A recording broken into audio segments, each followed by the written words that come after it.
Just want to go over what I've got on my palette. The main things I'm using are white, and I've got a pile of liquid here, runny liquid. Yours might be a little bit more thick, a little bit thicker. This is just old, it gets kind of runny. Ultramarine blue, though I'm gonna make a glaze of ultramarine blue and put that over my paper, my surface. I almost said canvas, but I'm painting on toned paper for this. But I also have yellow ochre and cerulean blue and blue black. So I will utilize those potentially. I would possibly use brilliant yellow, but I want to stay with just using white for this. So for the most part, it's going to be pretty monochromatic. Now you can have a lot of colors in this, and you don't have to glaze with ultramarine blue. If you've got a sunset or a sunrise, you could glaze with alizarin crimson. I do recommend glazing with a color that's already fairly transparent. Obviously, you can thin down any opaque color. It doesn't have quite the same effect. It ends up looking a little bit more like a frottage. There's something about the surface that it feels thin in an unsatisfying way. There's got to be a better way to explain that, but I can't think of it right now. Anyway, so on my paper, and like I said before, I've got two 6x6 pieces of paper. I'm going to try and work out this composition between the two of them in an interesting way, which is not easy to do. It's surprisingly difficult. But I'm going to mix up a glaze over here. Just add fair amount of liquid, but see, the thing is, because I'm working with a transparent color, I don't have to use a ton of liquid. Having some sort of medium, and I bet you could probably use linseed oil, almost any type of paint medium would be fine. I don't want anything that's gonna dry fast though. So I was doing something with an alkyd medium the other day, and it just tacks up too fast, and I really want to have the benefit of this taking a little bit longer to dry and being able to blend into it. Because what I'm gonna do, I'm gonna do like a couch where I put my glaze on and then I work into that wet. And then my opaque color is going to be influenced by that glaze that I've put down. So that's what makes it very monochromatic. The photograph that I printed out turned out very green, like much more cerulean than ultramarine. And ultramarine's, it's much more of a purpley kind of color. But anyway, so I'll do this, and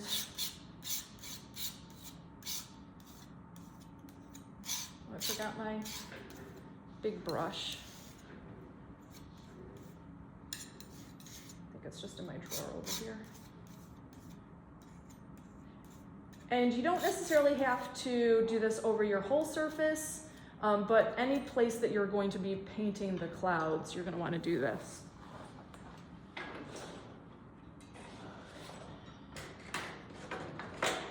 I've got a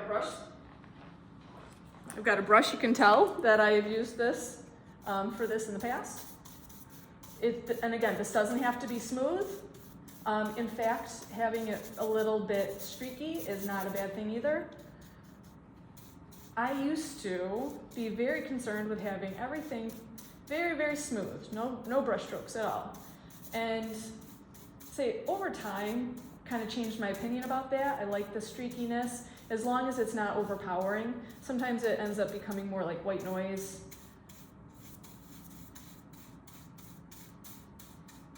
And I may or may not have some of this show through. Like, I'm not necessarily going to paint opaquely over all of this. So I do want to be I'm kind of interested in how those brush strokes are going on. Maybe I'll just thin this out just a little bit more over here. The thing is, I don't want my surface to be too greasy, but it needs to be fluid enough that I can move through it and allow my white to blend. So that's kind of one of the tricks in doing this. Also, you're letting your white or your light values blend into this. You're not just like laying white opaquely over all of this. There's a gradation that's going to be happening based on the nature or the structure of the clouds that you're using, which is one of the reasons that I recommend you using clouds that have got some kind of structure, because it's almost as if we're really trying to capture the volume of the clouds. All right, so that said, we'll see if I end up adjusting that anymore.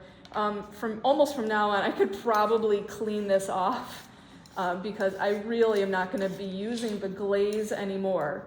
Now, that's not to say that I couldn't re-glaze after this, my first session. Oh, I'm going back over here.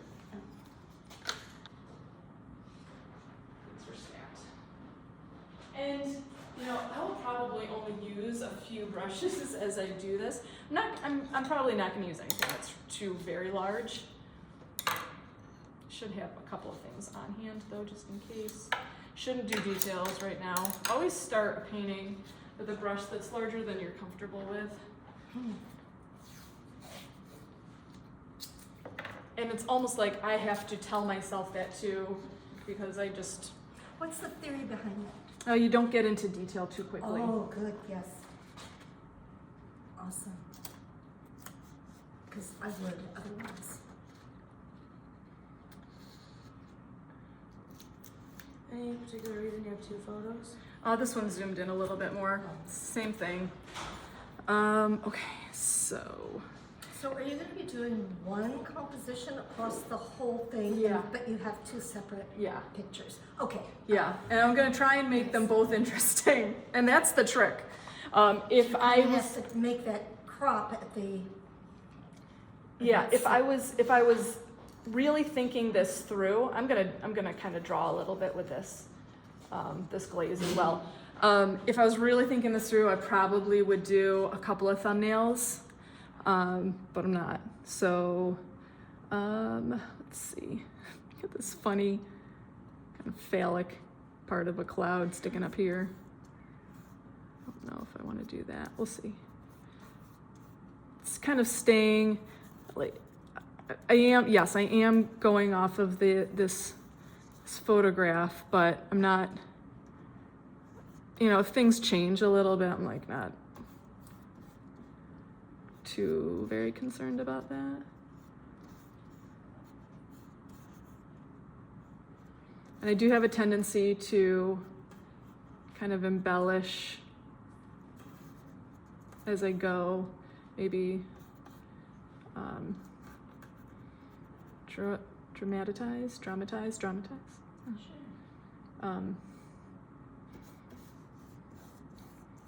And so from this, you can't see over here, yeah. So this picture, very cerulean. My image, very ultramarine, very warm. So this is much greener, this is much bluer, I don't care. I might end up using some aspects of that, but we'll see. This is going to stay a little bit more... Which is closer to the actual image. actual style. This is, Really? yeah, Wow. it was That's much blue, more, but I much more red to it. Okay. I would have to take a look at the date, like where I was when I took this picture, or somebody in my family. It was out of a car window. Ah, All right, so I love it. yeah.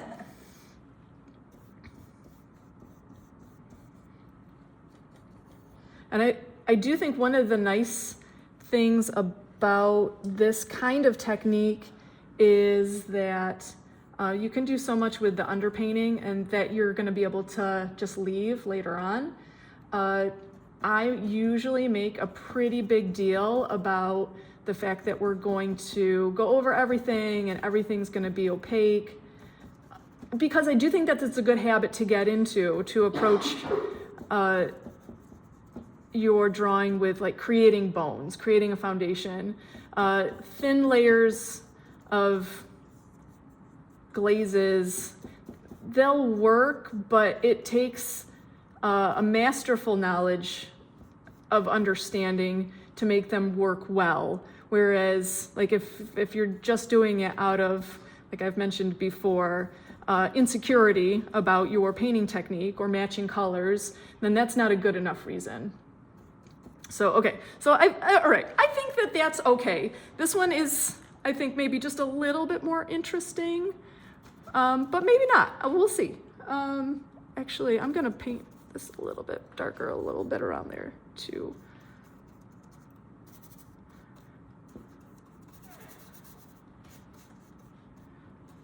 Okay, so now the magic. Now I'm going to just paint into this with white. And actually, I'm gonna adjust that. I don't want to have outlines exactly. Outlines are hard to get rid of once they dry. What you're painting with now, is it still the same thing you used for the glaze? Yeah, yeah, it's just more glaze. All right, so now it is. Are you staying within the outline that you drew? Yes. Wait, okay. Yes, I will be staying within the outline.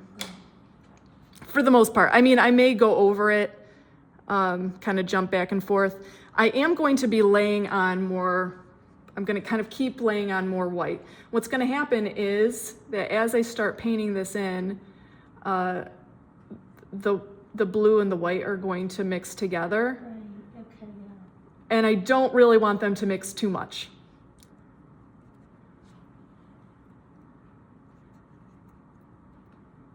Like, I want them to mix, but I want them to mix the way I want them, in a way that I dictate as opposed to. So the more I use it, you can see like more and more is getting on my paintbrush. Because it's picking up the blue. Yes. And you can see how it starts to get softer as I'm moving through. And I'll kind of go through edges, and you can kind of see like it's becoming a little bit, it's mixing more and more as I go through. And that's creating some soft edges. I'm not gonna do that, do this. Now wipe that off and pick up some more white. And where you started with the white, Mm-hmm. that area of the clouds, your photo has like the crispest edge. Yes. Crisp, Most opaque. look. The Sharpest. Defined edge. Most defined edge, Most yeah. defined edge And- of the cloud. And then you've got the fresh white Mm-hmm. with not mixed with blue on there. Right. Okay, okay, cool. Yeah. So that's what I'm going to kind of be going through and identifying. Again, maybe I'll put it, if I edit this video, I'll kind of put that side by side so I'm not shifting back and forth. Let me see.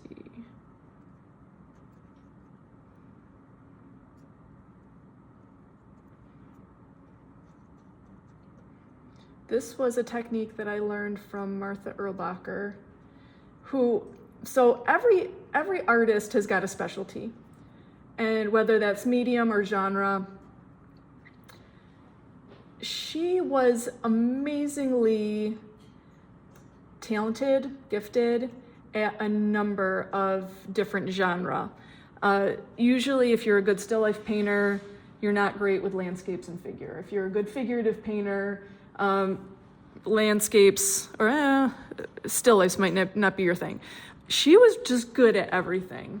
And I think that part of it was she was taking a lot of very general principles, and she could understand how to use general concepts in a number of different ways. So, and which is what we would say is the definition of critical thinking. It's like you're not just applying one set of principles to this one situation.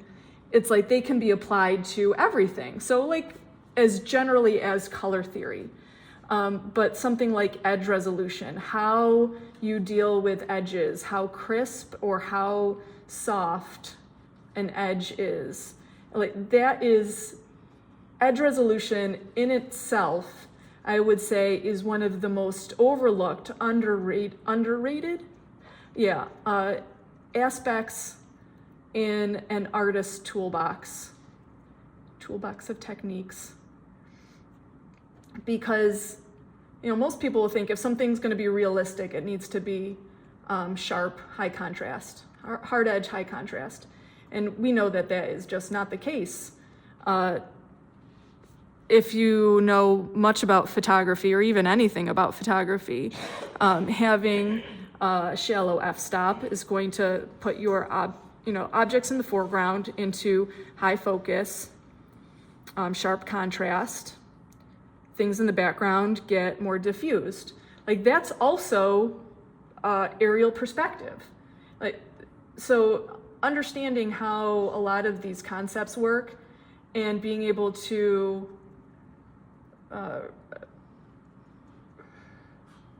put them into practice in a number of different genres. She could do that. But she also just enjoyed, you could just tell that she just loved things, loved the world in the best possible way. She was just... What was her name? Martha Meyer Erlbacher. So she lived in her husband's shadow for quite some time. He was Walter Erlbacher was, I think, a very prominent sculptor, figurative sculptor in Pennsylvania and Philadelphia area. And she, I think, originally had a degree in maybe industrial design at a time when women just didn't do those types of things. But she was always just that kind of woman. It's like she would do the things that, women just don't do those things. A wonderful woman. Unfortunately, she passed away at this point several years ago. But very generous teacher. She didn't take crap from anybody. Martha Mayer? Yep. Parker? Yep. Wow.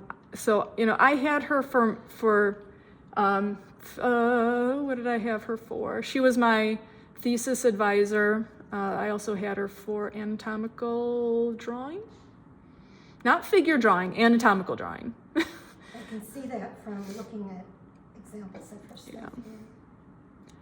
A lot of very feminist themes.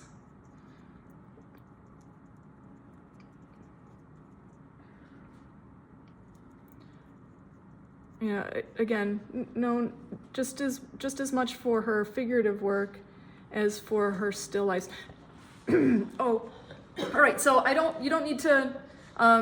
This is it, and I'll pull into some of these kind of half lights a little bit more as I go, but I'm more interested in laying in the whites and kind of punching those in, but looking for variation. If you're not getting variation with this, then either you're going too fast in laying down the white, or maybe your glaze wasn't thick enough. It wasn't thick enough, wasn't enough on your surface. Sometimes a canvas can be kind of absorbent and really sucks up the oil in the medium. So you might have to just go back over it with a little bit more medium.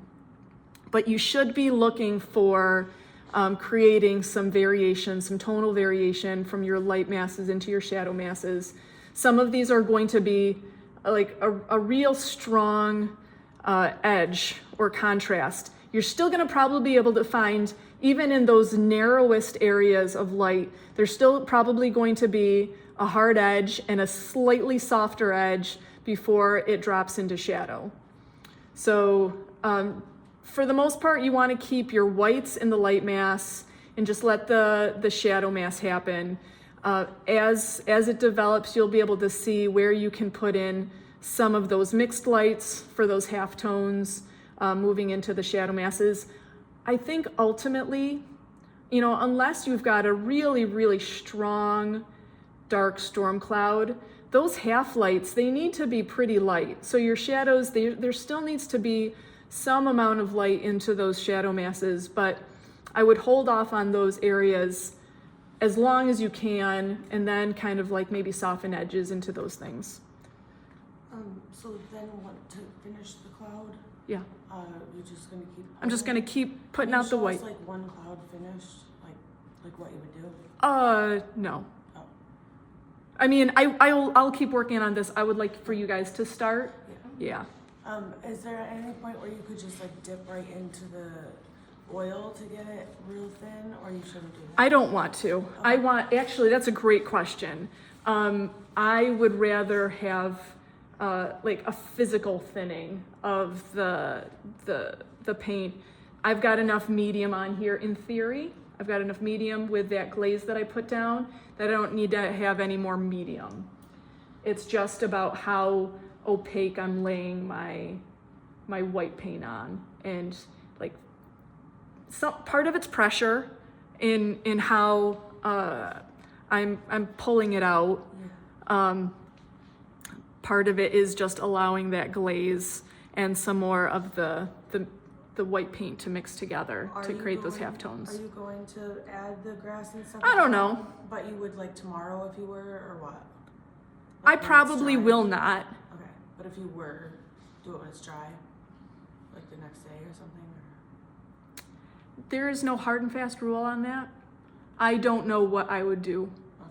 Like right now, I don't know. So for me, I should just do the cloud part, and then if I decide to add that, it's the last thing I do. Yeah. I mean, Like I maybe could do some. you can leave a space for it. Yeah. Yeah, in your composition, sure. Okay. It would be possible to do it now.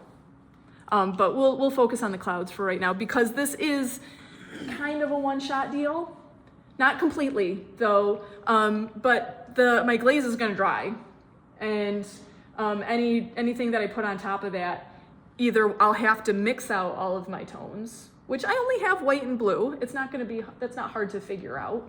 And maybe I would want to have some different colors. Maybe I want to have blue black. Maybe I want to have some cerulean in there. Maybe I want to have more yellows. And especially if you've got yellow in your clouds, you don't want to make green, and that's going to happen. So that might be a good reason to hold off in that respect. And wait for another session. But the benefit of working this way is that I get to work into the wet paint. Oh, now, liquid's gonna dry overnight. Linseed oil, on the other hand, if you were to use linseed oil, that will take several days to dry. That would give you time to work out all of this over a longer period of time. If you've got I've got a couple of paintings that I did this way that were big, and linseed oil allows you to do this technique over several days, as opposed to saying like, all right, well now I have to glaze all of this over again and then paint back into everything, which you can actually do that too. So we're doing this right onto a canvas, right? Yep. You just happen to do it on paper. I'm just doing it on paper. You could do it on paper if you want to. I have the canvas Okay. ready, so that's fine. Just go right to the canvas. Yep. Okay. Yep. And I know that I oversaturated it intentionally. This was a very cloudy day. Mhm. Should I fix it a little bit and reprint it? Because I know it's a little too much looking at it printed. I am more interested okay? in the structure. Right, that's what I'm worried about. I kind of blurred it quite a bit. The clouds. Is that okay? That's fine. I mean, I That's can fine. still figure it out when Yep. I paint it. I just want to make sure. Yep. 'Cause it's quite. And that's quite another blurry. thing. I think as you work Very through oversaturation. understanding how this works, like any one of these things is like, and that you can make any of these things work. And I will tell you what, even though I'm a control freak and I really want to, I want to do what I want to do, sometimes the surface and sometimes my paintbrush will make just the right shape, and it's not here, but I don't want to change it here. Like, so I do allow for happy accidents, and like something like as it's working, like it changes the structure or changes some of the definition or whatever, and I just go with that. And that's totally fine. And same thing for drapery. It's like once you understand those principles, you can make it do whatever you want to. Or you can do with it whatever you want to in keeping with those general principles. It's like we're not trying to make up anything. And actually that was another thing that Martha would talk about. Said there are some things that you just can't make up. It looks like you've made them up. One of them is rocks. You need to work from, you can't make up rocks. You need to have a reference, even if it's small. Can't make up rocks, can't make up clouds. You need a reference for those to make them believable. Now, I do think like she was very black and white on a lot of things, which I don't know how many of you have heard me talk about the law of gradation. I've got a list of Martha's laws. But she had to talk about, because she was a very, very good teacher. Like, no, you learn it this way before you break the rules. We gotta learn the rules before you can break them. Okay. I missed the first part, so I just wondered why you did the lighter color before the ultramarine glaze. There was a lighter blue tone on it, right? Oh, that I had already toned the surface. It just gives it a little bit more body. Or do I have to do that? No, or just go no, do and the I wouldn't ultramarine? at this point. Oh. Just go into the ultramarine blue Okay. glaze. Yeah. Or could I add like a little bit of, like to make it a little bit lighter, or shouldn't? You don't need to lighten up the glaze. Okay. That makes it too opaque. If you're gonna lighten up the glaze, you add more glaze. Okay. So it's just what that ratio of paint to glaze So to it's medium is gonna be. So if I wanted the color to be slightly different, like a closer to, not necessarily this close, but Mhm. like, I would just do it after?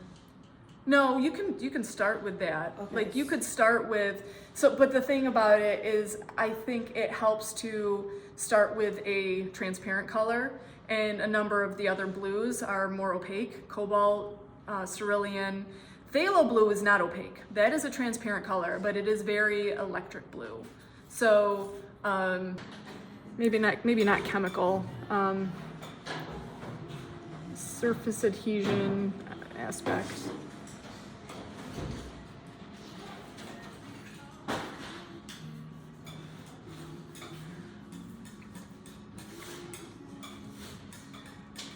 With doing these cloud paintings for 6x6, there's part of me that wants to be known as the cloud painter. Ooh, what cloud is Sarah gonna put into 6x6 this year? There's a part of me that would love to be that, but I don't do it consistently enough for it to ever be a thing.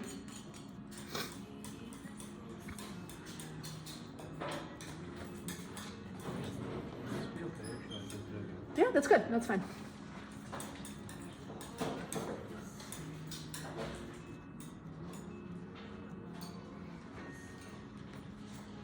Now I can feel this paint, the glaze starting to stiffen up already, and I think partly it's because I'm on paper, and it does have. I don't know. It is definitely very thin, and I did use liquid, so I just have to force myself to work fast.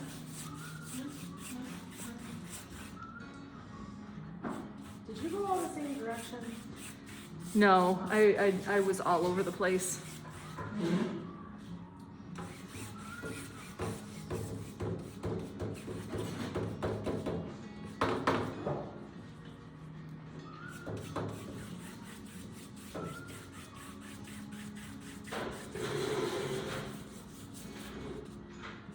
Now, a couple of years ago, I did a painting using this technique with images from East Palestine, Ohio, and the chemical spill that happened with the train derailment.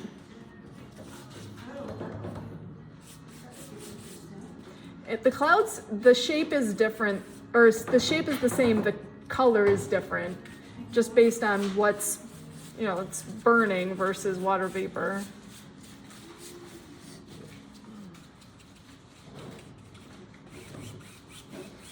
So, again, it's like these are the same concepts, just kind of applied slightly different situation, or looking for what's going to be similar.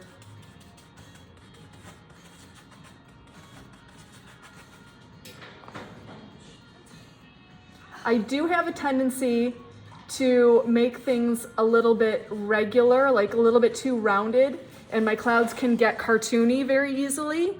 So, you know, going and looking for nuances, details, differences purposefully is something I have to do a little bit more frequently, just to make sure that, like I said, it's not getting cartoony.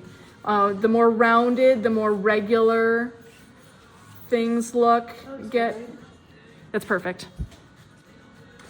The more regular, rounded things get, the more cartoony it looks.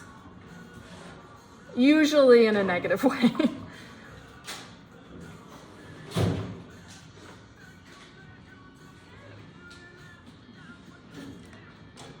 Sorry. Fair. I'm trying to move this so I can maybe still do something with it. I don't know. Look at it. So much wasted.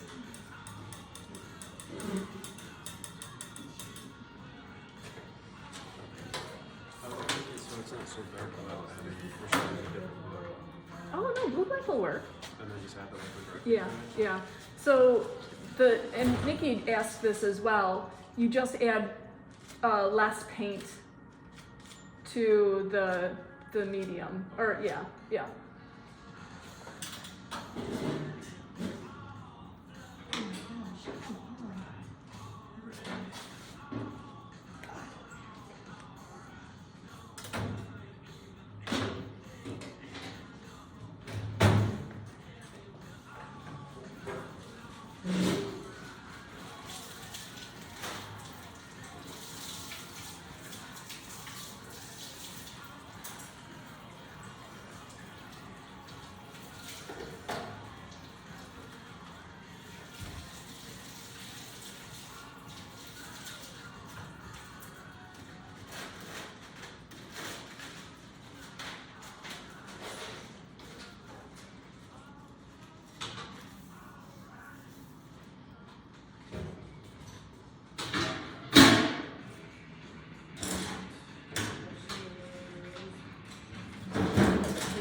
I think I've got the wrong channel on. I'm like, this is A little darker than normal. it's a little heavier than usual. It's just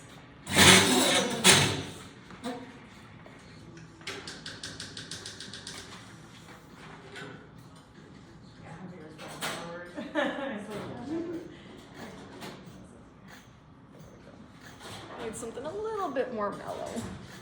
Although, yeah, no, I've learned over the years that I can't paint to rock or even like alternative, whatever. I need something like jazz or instrumental or Paint with lyrics. yeah. That's I think I could if it was like very mellow, like Root Shock, one of my favorite bands. I feel like some of their songs I can paint to. Mm-hmm. Not all of them, though, 'cause some of them get pretty roughy. My favorite musician that paints is Grouper. Grouper? Yeah, she's really good. It's just like very calm. There's like nature sounds mixed in and stuff.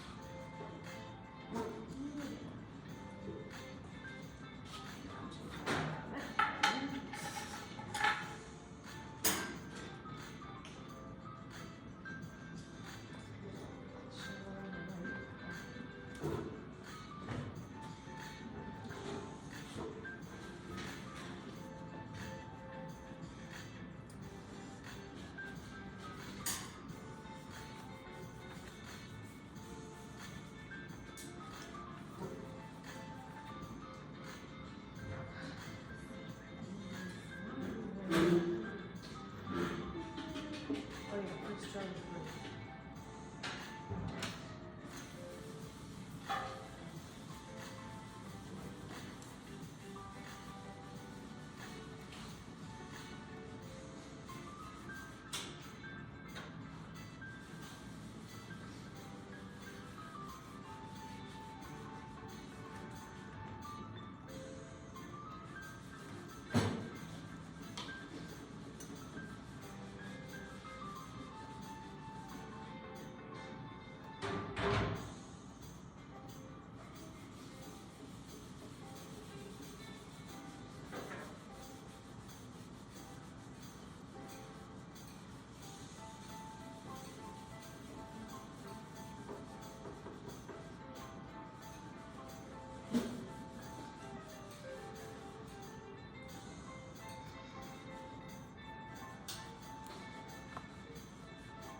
liquid in your white?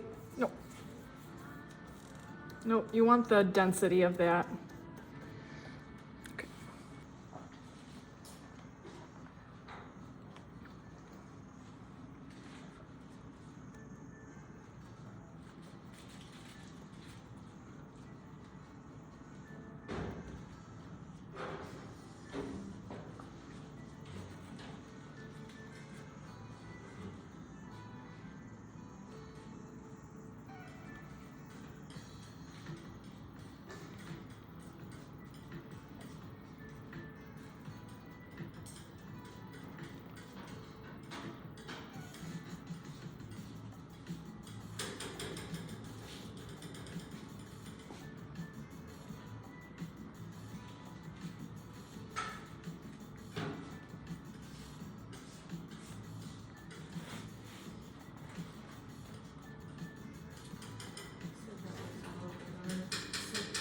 What? It's like it's drawing with my reduction. A little bit. There's some amount of that.